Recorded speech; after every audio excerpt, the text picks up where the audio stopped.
Oke, assalamualaikum warahmatullahi wabarakatuh. Hari ini Waalaikumsalam warahmatullahi wabarakatuh.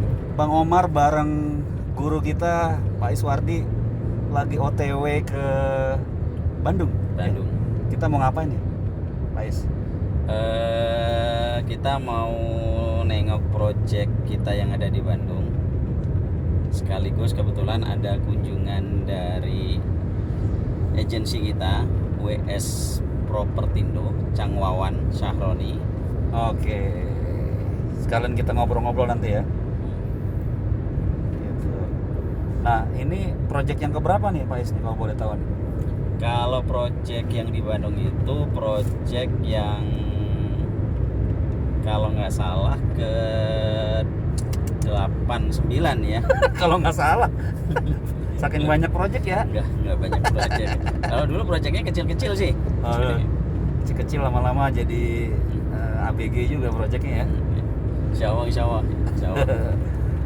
Nah, terus apa ya, di Bandung ini ada berapa unit atau seberapa besar nih proyek yang ada di sini? Kita sambil turunan jadi ikut-ikut. Project kita yang di Bandung, yang Syariah Baro City View, kita total unitnya 583 unit. Oh, Dan 500 ya. Itu hampir 10 hektar dong ya? Apa? enggak, 8 hektar. 8 hektar ya. Nah, kalau yang di Syariah Batu Reok Cipinang Indah, total unit dari awalnya itu kurang lebihnya 450 unitan. Dan sekarang kita lagi proses salah satunya pengembangan. Kebetulan lahan yang kita punya, total lahannya kurang lebihnya sekitar 6,5 hektar. 6,5 hektar ya. Ya. Jadi total hampir tadi ya 15-an hektar ya, sama Ya. yang satunya lagi itu tadi. Hampir 15 hektar dengan yang Syariah Baro City View. Sekarang udah berapa persen tuh, Pak Is? Kita punya progres. Progres Syariah Baro City View kita masuk pembangunan di 30%-an. 30% ya. 30%. Kalau Syariah Batu Reok sebenarnya kita udah nyampe kemarin lebih dari 50%. Tapi karena ada pengembangan lagi, jadi progresnya sekarang ya 50%-an lah. Dan alhamdulillah sudah banyak terhuni dan banyak yang kita serah terimakan. Nah, yang menariknya nih Pak Ais nih mengelolanya dengan strategi syariah ya Pak ya. Iya, Artinya cicilan langsung ke developer ya. iya benar. Nah, boleh nggak dijelasin sedikit nih ke teman-teman nih, apa sih yang membuat Pak Ais sama tim ini membuat keputusan untuk mengambil skema syariah gitu? Karena kan ini banyak juga yang masih belum paham nih Pak Ais tentang skema syariah itu sendiri. Keputusan kita mengambil skema syariah yang pertama memang panggilan jiwa kita sebagai seorang muslim ya, bahwa kita ingin bahwa bisnis yang kita jalani itu berkah, terus halal, thayyib, terus kemudian jauh dari riba, gharar dan zalim. Nah, itu alasan yang paling priority yang kemudian kita ambil. Dan di samping itu memang dukungan dari istri dan orang tua juga meminta saya mencari rizkinya yang halal dan berkah aja, jadi tidak berhubungan dengan sentuhannya riba. Karena memang udah lama banget bisnis saya dulu banyak sentuhan dengan riba, bahkan sampai hari ini pun sebenarnya masih ada Sisa-sisanya ya gitu ya. sisa-sisa kewajiban yang sedang kami selesaikan. Dan insya Allah kami berharap di tahun ini semua itu bisa terselesaikan, sehingga kami bisa fokus bahwa skema yang kita buat itu benar-benar menjadi salah satu solusi bagi umat, terutama teman-teman kita, saudara-saudara kita yang ingin mendapatkan hunian tanpa riba, tanpa gharar dan tanpa zalim.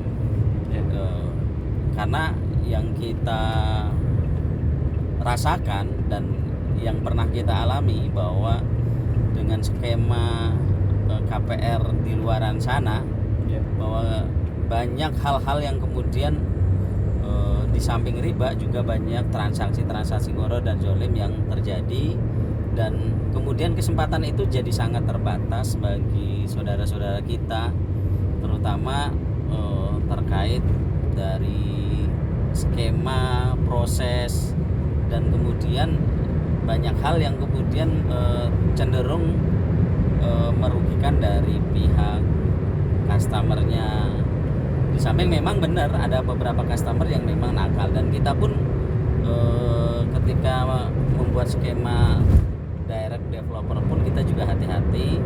Kita karakter dari calon buyer kita juga kita klarifikasi, dilihat dulu, kita sharing atau kita saring ya, kita saring, kemudian kita tidak semua orang juga bisa, karena memang tentu saja skema syariah tanpa riba, apalagi tanpa pihak ketiga seperti perbankan, memang butuh kehati-hatian. Bukan hanya sebagai ini proses yang kemudian sangat mudah, tetapi ini justru proses edukasi kepada masyarakat bahwa pentingnya kita menghindar dari riba, pentingnya kita bahwa ternyata hutang itu merupakan bagian dari kewajiban yang harus diselesaikan, dan kalau ada permasalahan, misalnya ada kendala dan sebagainya, sebenarnya semua bisa dimusyawarahkan dan didiskusikan. Nah ini saya juga karena kebetulan juga teman-teman saya juga banyak di bidang properti ya Pak Is ya. Kadang-kadang tuh banyak pertanyaan gini, terus kalau saya mau belajar lebih jauh ya terkait dengan bagaimana sih mengelola satu project properti itu dengan menggunakan metode syariah tuh, saya harus kemana sih gitu loh, atau mungkin ketemu Pak Ais aja gitu langsung, atau gimana? Atau lewat Bang Umar dulu ya? Jadi affiliate ini. Ya, kalau teman-teman mau belajar tentang properti syariah, sekarang banyak komunitas-komunitas yang sudah berdiri ya, dan teman-teman bisa belajar dari mereka, dari teman-teman di komunitas itu. Dan kalaupun mau belajar dengan saya, ya silakan silaturahim aja. Iya, ngobrol-ngobrol aja ya. Ngobrol, diskusi, karena Pak saya bukan seorang coaching, seorang mentor atau seorang ini ya, saya hanya seorang praktisi. Jadi karena di level properti syariah saya yang pada saat ini, saya juga masih terus belajar bagaimana mengelola skema properti syariah yang aman, yang tertib, yang disiplin, yang kemudian jauh dari tadi, karena memang kita menghindar tanpa riba itu sebenarnya mudah, tapi yang paling sulit adalah ketika kita menghindar dari horor dan zolimnya itu. Karena kita kadang tidak sadari bahwa apa yang kita lakukan itu ternyata mengandung horor dan zolim. Itu nanti lebih ke teknikal ya Pak ya. Jadi anti ribanya bebas ribanya itu sendiri satu hal, tapi di sisi lain juga jangan sampai ribanya bebas, tapi ketika melaksanaannya justru banyak hal-hal yang meragukan, banyak hal-hal yang terjadi kezoliman gitu ya Pak Ais, menurut Pak Ais gitu. Ya benar. Karena kalau kita tidak paham ilmunya di dunia properti, apalagi menjadi seorang developer, kita bisa menghindar dari riba, tetapi kemudian kita mungkin justru akan terjerumus pada goror.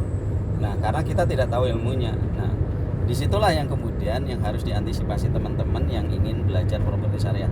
Jadi dalam dunia developer itu bukan hanya jualan dan membangun saja, tetapi banyak hal yang kemudian harus kita pelajari dan kemudian harus kita jalani. Developer itu sebuah amanah, itu apa? Sebuah amanah, tetapi sebuah profesi ya, sebuah profesi yang dimana kita dituntut atau punya tanggung jawab untuk belajar dari A sampai Z, bukan dari A sampai B atau A sampai C aja gitu loh. Ya, jangan terlalu simpel menyimpulkan bahwa gampang jadi developer. Tukang becak bisa jadi developer, tukang gorengan bisa jadi developer, insinyur bisa jadi developer, guru bisa jadi developer. Tidak semudah itu untuk menjadi developer, karena butuh ilmu yang sangat luas, yang integrated ya. Integrated, dan kemudian harus dipelajari dengan tekun dan kemudian dipelajari dengan istiqomah. Dan kalau kita sampai belajar di situ, developer juga bukan hanya masalah teknis, bukan hanya masalah teoritis, tetapi di sini banyak hal yang kemudian harus kita pelajari gitu. Kalau di developer itu ada dari pertama adalah dari legalitas sampai proses ke serah terima dan bahkan kalau di bisnis developer itu ada pra developernya, pra-developnya, ada pasca. ya, terus kemudian ada in developernya, dan kemudian ada paskanya. Iya. Dan itu harus benar-benar kita paham. Kalau tidak, ya tentu saja teman-teman banyak akan mengalami kendala atau bahkan kemudian banyak masalah di situ. Dan yang teman-teman yang kalau saya bilang apa itu, kalau bayi itu lahir lebih duluan itu apa? Prematur. Nah, yang teman-teman ya lurus. Ya, teman-teman yang terlalu prematur terjun ke dunia developer kemungkinan besar mengalami problem yang permasalahan seperti itu. Iya. Jangan jadi developer itu bukan masalah punya duit dan tidak punya duit ternyata. Tapi yang saya pelajari dan saya jalankan pada saat ini adalah lebih kepada mentalitinya gitu loh, mentalitinya. Mentality. Nah, kalau mentality kita bagus, terus kemudian kita teachable-nya bagus, Yes. terus kemudian etos kerja kita bagus, habitnya bagus, karakternya bagus, insya Allah bahwa kita walaupun modalnya kecil kita bisa jadi developer yang sukses, walaupun modalnya kecil gitu kan. Dan terkait developer bukan masalah konvensional maupun syariah untuk jadi sukses.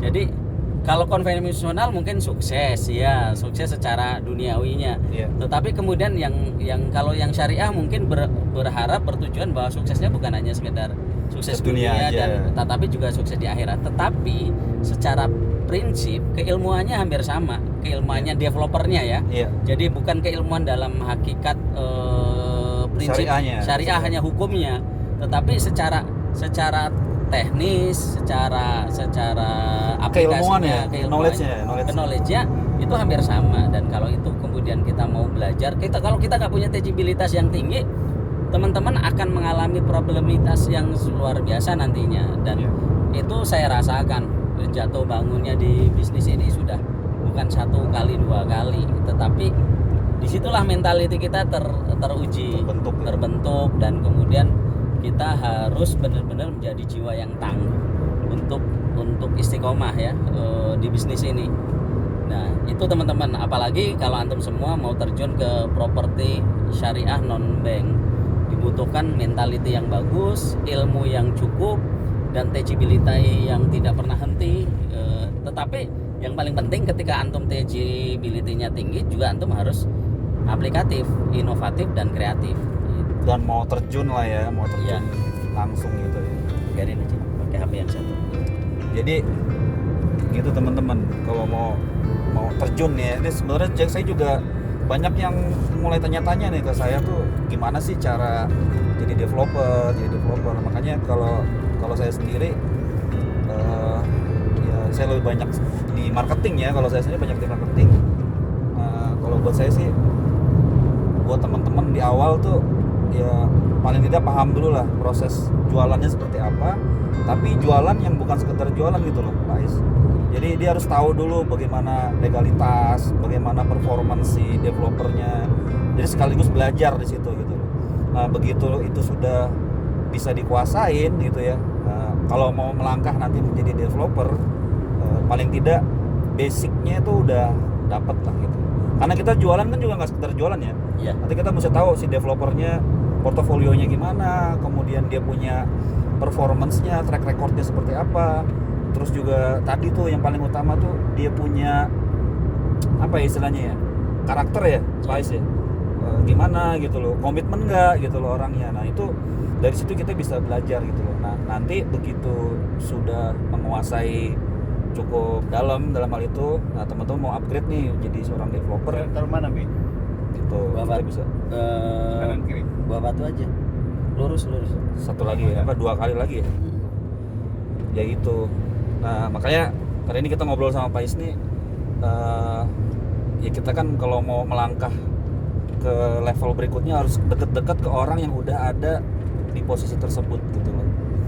Kayak gitu, ya nggak Pak Is? Ya, insya Allah. Nah terus apa lagi nih yang mau disampaikan nih Pak Is nih ke teman-teman nih terkait dengan, ya jadi kalau yang saya pahami gini Pak Is, saya juga kan basic saya kan di project juga ya, saya punya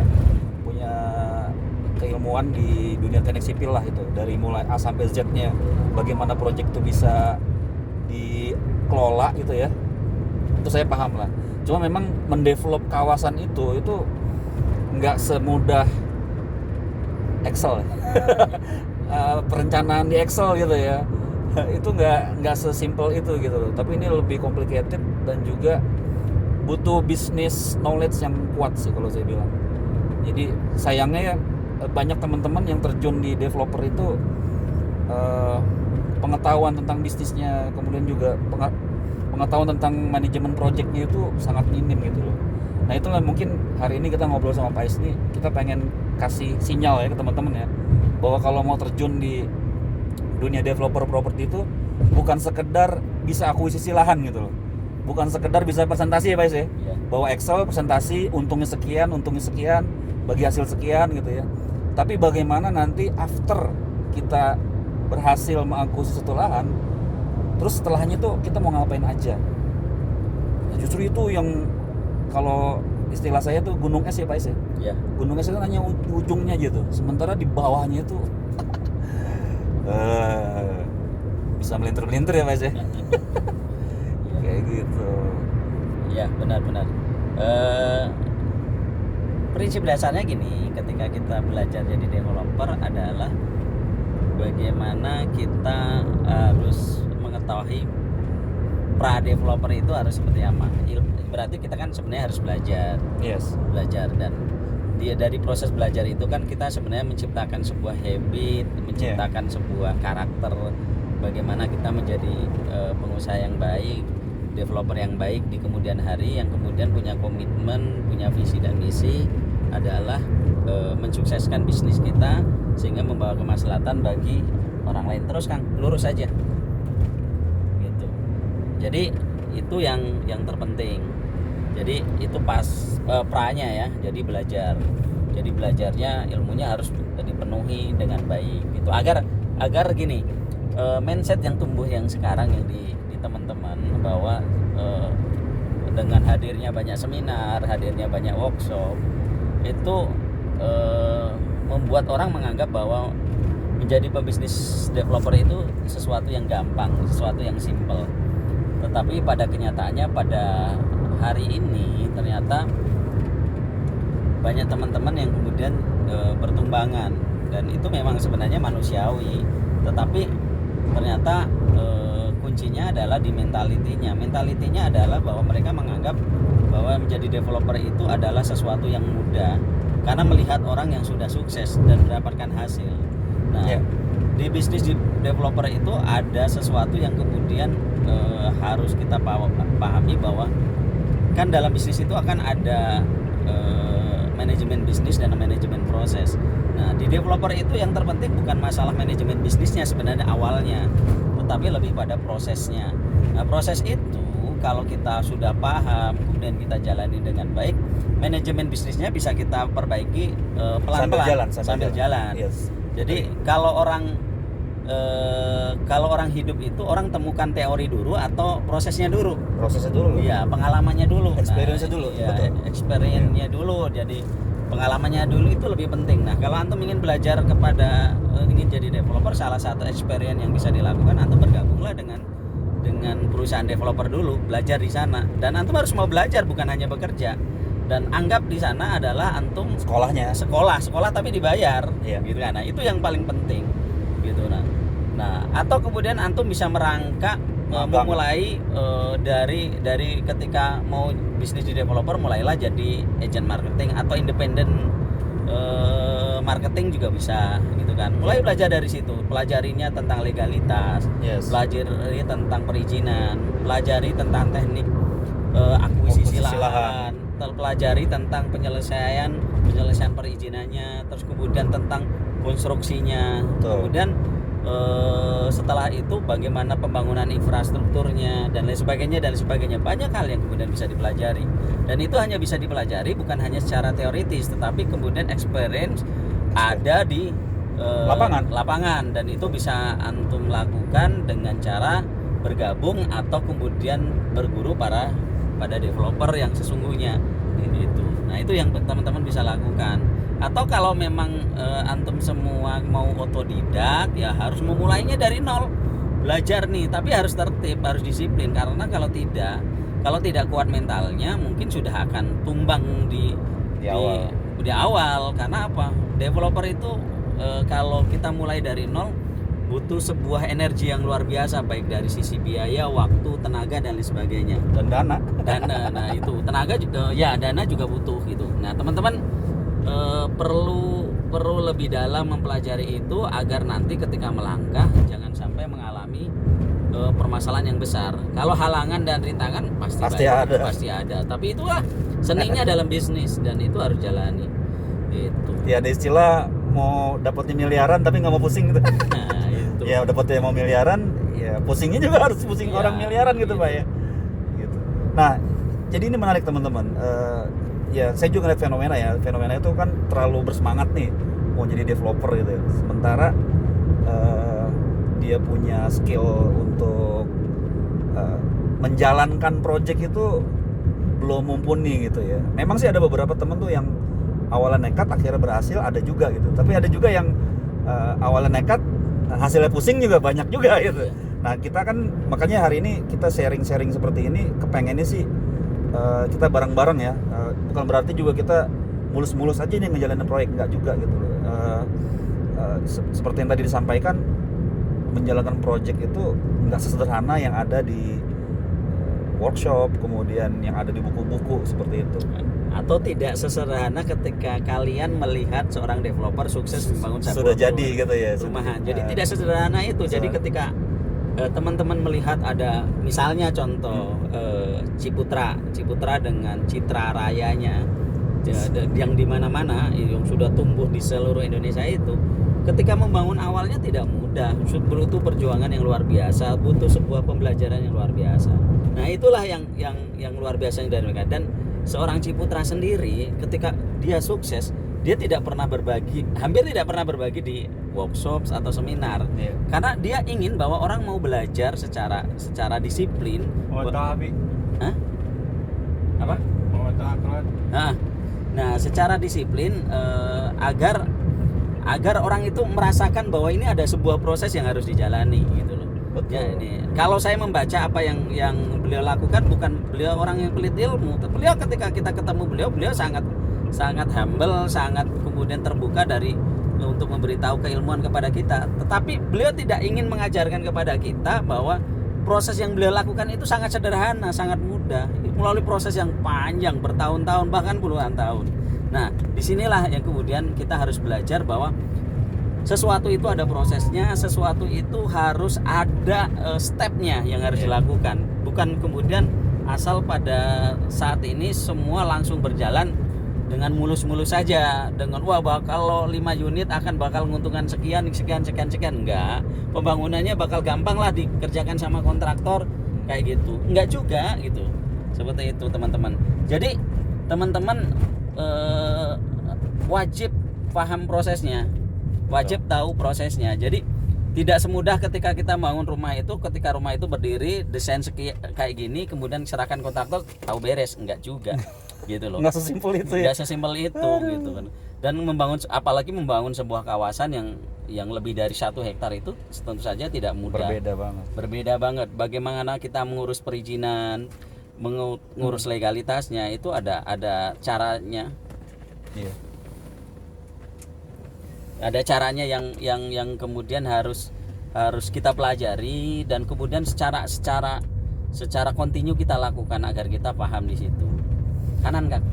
Tapi memang sebenarnya teman-teman untuk saat ini kalau menurut aneh itu cukup beruntung sih, karena banyak yang mau sharing ya, ada mungkin bentuknya workshop atau apapun. Sebenarnya kalau menurut aneh sih itu satu keuntungan, Ustaz. Jadi minimal mereka dapat inspirasi di awal gitu loh. Nah cuman mungkin penekanannya adalah ikut workshop aja nggak cukup gitu loh. Ya. Artinya itu sebagai peta kita lah, kita punya peta gitu. Nah tapi kan sama ya, kalau kita mau pergi nih ke satu lokasi, kita punya petanya, pasti kan ada nyasar-nyasarnya dikit gitu ya. Bahkan pakai Google Maps aja, saya waktu main ke Rangkas aja tuh sempat nyangsrang dulu kemana gitu, nggak jelas lah pokoknya kemana dulu gitu. Padahal udah ada Google Maps gitu loh. Nah experience itulah yang nanti membuat kita menjadi memahami situasinya gitu loh. Nah makanya ya saya sendiri banyak sharing itu sebenarnya sih butuh feedback dari teman-teman gitu. Apa sih yang terjadi di bisnis teman-teman, sehingga nanti kita bisa ngobrol gitu ya. Makanya dengan kita ngobrol sama Pak Is ya kan, ini kan bisa mendapatkan hasanah ya teman-teman untuk misalnya nanti ketemu satu masalah di lapangan seperti apa, nah itu bisa dapat inspirasi dari apa yang kita sampaikan gitu. Nah tapi Pak Is, kalau Pak Is sendiri ngelihat PR yang utama nih buat teman-teman yang baru mau melangkah menjadi developer, PR utamanya apa sih Pak? Tadi selain mindset tadi kan apa? Ya mindset tadi ya. Mental, selain mental.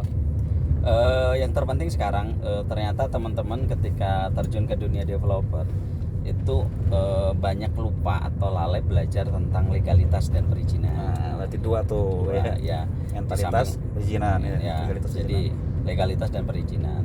Jadi kemarin yang sering saya dapatkan adalah mereka pahamnya bahwa jualan dan bangun gitu lah. Jadi developer itu taunya jualan dan bangun.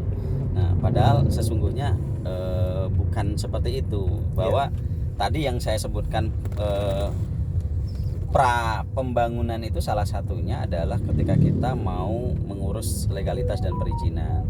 Nah, karena tanpa legalitas dan perizinan bagaimana kita bisa membangun? Betul. Gitu. Nah, itu sesuatu yang sangat penting untuk teman-teman pelajari dan kemudian teman-teman coba lakukan. Dan kalau saran saya, karena ini pengalaman ya, saya pernah jadi developer, segala perizinan saya, legalitas dan perizinan saya serahkan kepada pihak ketiga, tetapi banyak yang nggak beresnya. Walaupun sebenarnya kalau kita sudah temukan orang yang kemudian bisa kita amanain dan bisa kita percaya, itu bisa kita berikan kepada mereka. Tetapi kan pada kenyataannya problem yang sekarang sering terjadi pada teman-teman terkait legalitas dan perizinan itu selalu ketika itu dipegang oleh pihak ketiga gitu, selalu di pihak ketiga.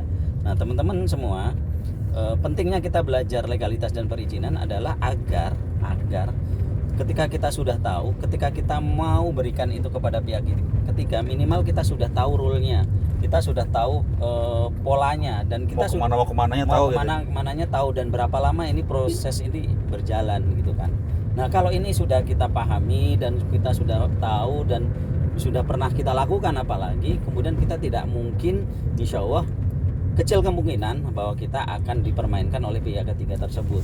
Nah, itu yang terpenting teman-teman. Kadang-kadang pihak ketiga tuh gini sih Ustaz. Jadi kalau yang aneh amati gitu ya, kadang jadi modus juga gitu ya. Pihak ketiga tuh anggap kita nggak ngerti perizinan gitu ya. Akhirnya pertama nih waktu dimolor-molorin, terus ada biaya-biaya tambahan yang kadang-kadang tuh justru membengkak gitu ya di tengah jalan gitu ya. Mungkin kalau saran aneh ya, kalau tetap mau pakai pihak ketiga, itu tadi yang kata Pak Is, kita tahu dulu lah minimal satu kali kita pernah ngurus gitu ya, satu proses. Terus yang kedua, kalau kita pakai pihak ketiga tetap ada kontrol gitu loh, kita ikutin nih mau kemana nih gitu loh. Karena kalau nggak begitu kadang-kadang ekstra cost sih kalau saya bilang gitu. Ya, sebenarnya perizinan, legalitas dan perizinan itu tidak semahal yang kita bayangkan. Yes. Apabila kemudian kita mau tahu prosesnya dan pernah menjalaninya. Dan kemudian kita juga tidak akan kena oleh pihak ketiga dengan lebih besar lagi gitu kan, seperti itu. Nah, pengalaman saya ketika segala sesuatu kita jalani sendiri, memang extra cost-nya jadi hilang, bahkan kemudian efisiensinya bisa mencapai angka sampai 70%-an. Betul banget. Sampai 70%, bahkan sampai 80%. Yes. Dan kalaupun kita mau sabar, bahkan bisa extra cost-nya bisa sampai 85% sebenarnya. Yes. Itu hilang di itu ya. Cuman sesuatu yang sangat nafik kalau kita nggak mau mengeluarkan sedikit pun entertain ya, atau sekedar ongkos atau sekedar bensin gitu kan, sangat nafik kalau menurut pendapat saya. Tetapi paling tidak ketika kita kerjakan sendiri atau kemudian orang itu sudah bisa amanah pada kita, paling kecil-kecilnya kita bisa extra cost itu hilang 50%. Bagi-bagi rezeki lah. Anggap aja itu sebuah hadiah, atau anggap itu sebuah bentuk dari pertemanan kita ketika pekerjaan itu selesai gitu kan. Tetapi bukan sebuah janji yang diberikan, karena kalau itu sebuah janji yang diberikan itu bisa jadi riswah ya. Riswah. Tetapi kalau kita kemudian bahwa ini extra cost-nya, bahwa kita sudah punya nih bahwa budgeting, bahwa untuk ini legalitas dan perizinan sekian, dan kemudian jangka waktunya sekian, gitu kan. Nah, Oke. kemudian dan itu kemudian dikerjakan oleh mungkin tim kita sendiri yang didampingin oleh orang yang paham itu sebagai bagian dari dia, mungkin consulting kita ya, consulting kita yang membimbing tim kita, mengarahkan kemana-mananya. Nah, itu lebih baik dibandingkan misalnya antum percayakan semua nih, blok semuanya, dan itu beberapa, bukan 1 2, puluhan bahkan ratusan kejadian itu pernah saya temukan di situ. Termasuk salah satunya saya juga pernah ngalami hal yang sama. Jadi ngurus perizinan nggak selesai selama berapa tahun? 1 tahun, Iya. terus kemudian biaya kosnya juga membengkak jadi ratusan juta sampai miliaran bahkan gitu kan. Dan itu pernah dialami oleh teman-teman. Nah, terutama teman-teman di properti syariah pun ngalami hal yang sama, karena awamnya tentang legalitas dan perizinan, teman-teman dipermainkan oleh pihak ketiga. Bahkan yang terkait proyeknya, bahkan di proyek itu ternyata tidak bisa dibangun menjadi kawasan sebuah perumahan dikarenakan Ternyata peruntukannya beda. Iya. Terus kemudian ketika teman-teman tidak tahu kawasan di situ zonanya zona apa aja, sehingga KDB-nya nggak paham, BCR-nya nggak paham, KDH-nya nggak paham. Akhirnya ketika mereka udah optimis bahwa ini akan jadi ratusan kafling, tapi setelah kemudian diurus perizinannya ternyata tidak nyampe sesuai ini, bahkan ratusan kafling hilang. Dan itu kan bentuk dari transaksi yang goror, yang nggak jelas gitu kan, seperti itu. Bahkan ada sampai konsumen yang kemudian dia nggak mendapatkan kafling setelah dia bayar selesai lunas tunai, itu kaflingnya nggak dia dapatkan dikarenakan ketika proses perizinannya ternyata berbeda dengan realisasi penjualannya yang awal. Itu teman-teman semua. Nah, ini mantep nih, nanti kita bedah satu-satu sebenarnya proses dari A sampai Z. Nah, sekarang kan kita ngobrol-ngobrol dulu nih, nanti ke depannya kita bahas bener-bener step by stepnya. Jadi teman-teman ketika mulai nanti mantep ya Pak Is ya, dalam melangkah gitu loh. Wah, ini tempat tinggal aneh dulu nih. Sini ya, ini Bojong-Asih. Nah, ini Cilisung. Nah, ini dulu kalau banjir Dayakolot, ini di pom bensin sini kita suka naruh bantuan-bantuan. Nah, ini Polsek Dayakolot. Nah, tempat tinggal aneh dulu ini nih. Nah, di sini di bangunan yang sekarang jadi 3 lantai ini.